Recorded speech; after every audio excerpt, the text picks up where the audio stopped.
Hey guys, I'm Stephanie and this is Steph Stove, and today we're going to be making peach cobbler in our cast iron skillet right over here. Now if you've never had peach cobbler in a cast iron skillet, it just makes it amazing. Get all those nice crunchy edges around it. Just delicious.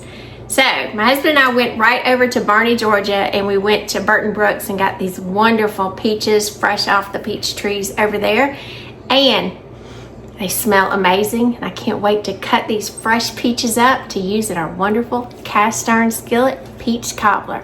So let's get started. Alrighty, as we're preparing our peaches, remember I had 5 peaches here. Now you can do, I would say, anywhere from 3 to 6 peaches in here, just depending on how many peaches you want in your peach cobbler. I like a lot, so that's why I'm doing the 5 in here. I've already processed 4 of them, and 4 of them are about 3 cups at this point. So I wanted to do the last one just to show you how I do it. Obviously wash them off really well, and then I just go in there and score them once around this way horizontally and then vertically. Now to get the skin off, this is what's easy. Just start pulling, and look at that. This is always, I have a little trash bag over here. This is always the fun part, I think, because you just pull, don't cut into them.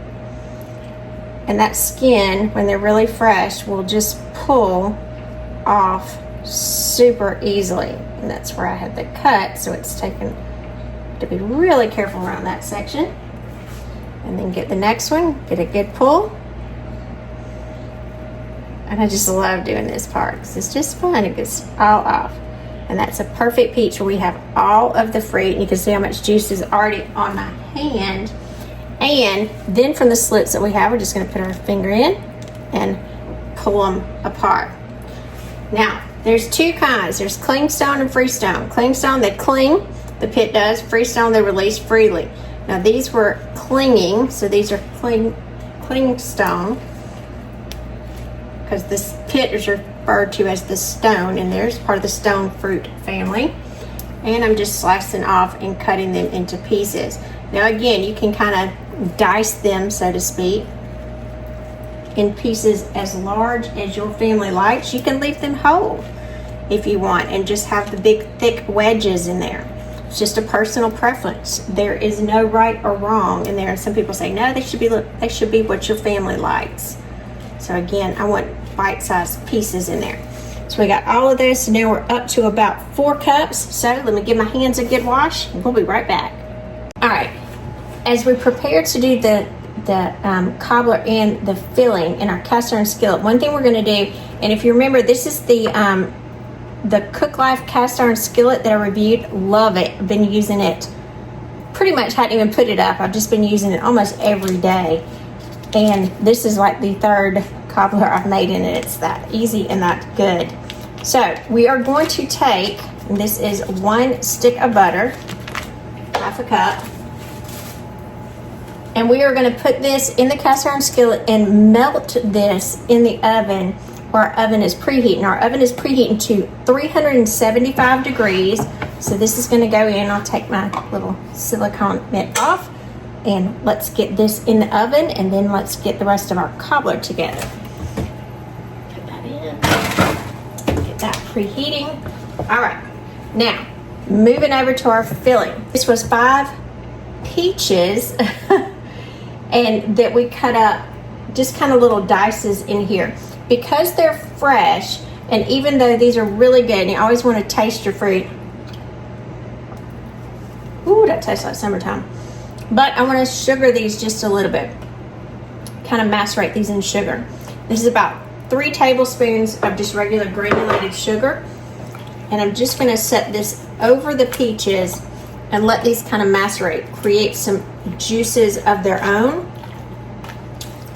and further kind of increase the sweetness. Because if you're using a large can of canned peaches, they're already very sweet because they've already added usually a light syrup to them. So this is going to kind of take care of that. And you can see they're already creating that nice juice in there, and it will only take just a little bit. So move that to the side. Over here in our large batter bowl, we're going to do our traditional method, 1-1-1, which is my absolute favorite. 1 cup granulated sugar. 1 cup, and this is a must, self-rising flour. I'm using white lily flour here, but make sure you're using self-rising, not all-purpose flour. This is not the time for all-purpose flour. 1 cup of regular milk.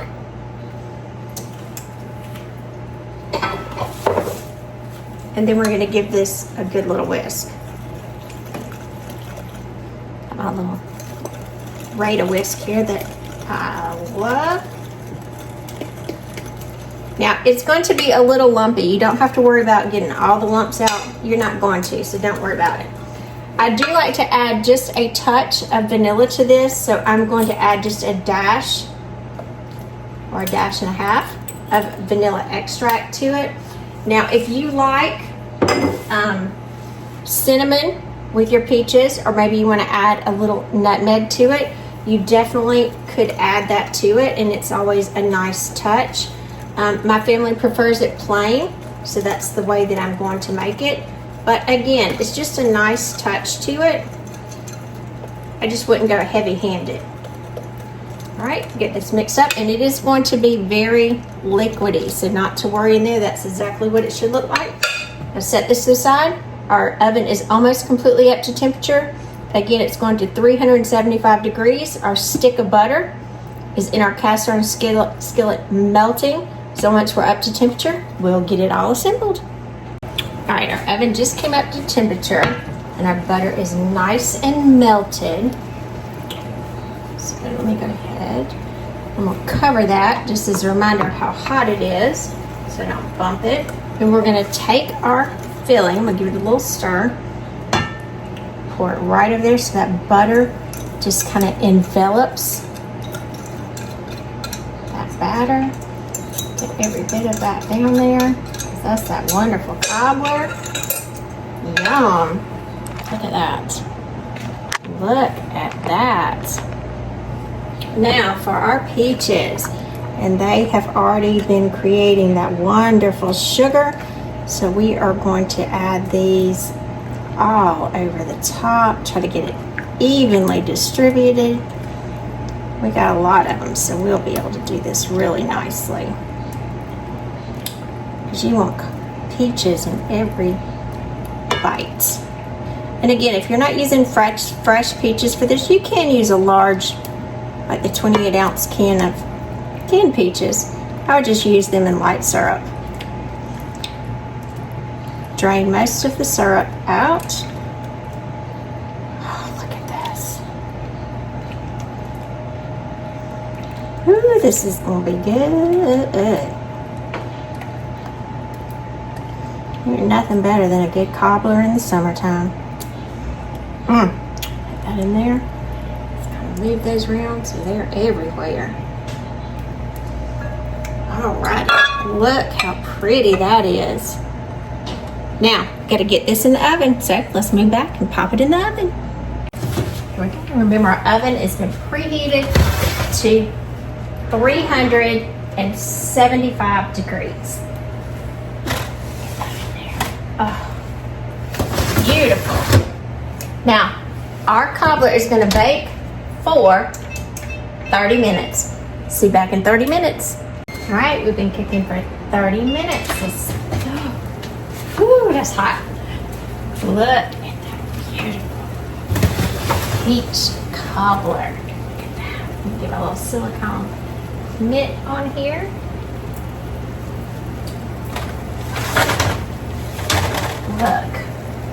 Look at that. Ah, beautiful. It's chopping block. Closed up. Let's get over here and get a closer look. Look at that beautiful cast iron skillet peach cobbler. Now we do have to let this cool for at least 15 minutes or so because it's super, super hot. And then we're gonna dive into it with some good vanilla ice cream. All right, it's been cooling nicely. Now it's time to dip some out. So I'm gonna dip some. I like that corner. I like that little crunchy piece. Look at that. Look at that peach cobbler. Isn't that beautiful? I'm Stephanie. This has been Steph Stove. Today we made this beautiful, fresh peach cobbler in our cast iron skillet. Look at that. And what peach cobbler wouldn't go better than with vanilla ice cream? Look at that. Look at that beautiful bite. It's mine.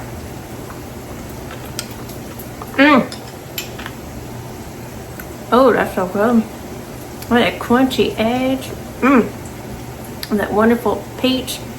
Nothing better in the summertime. So, I do hope you try this for your family as well.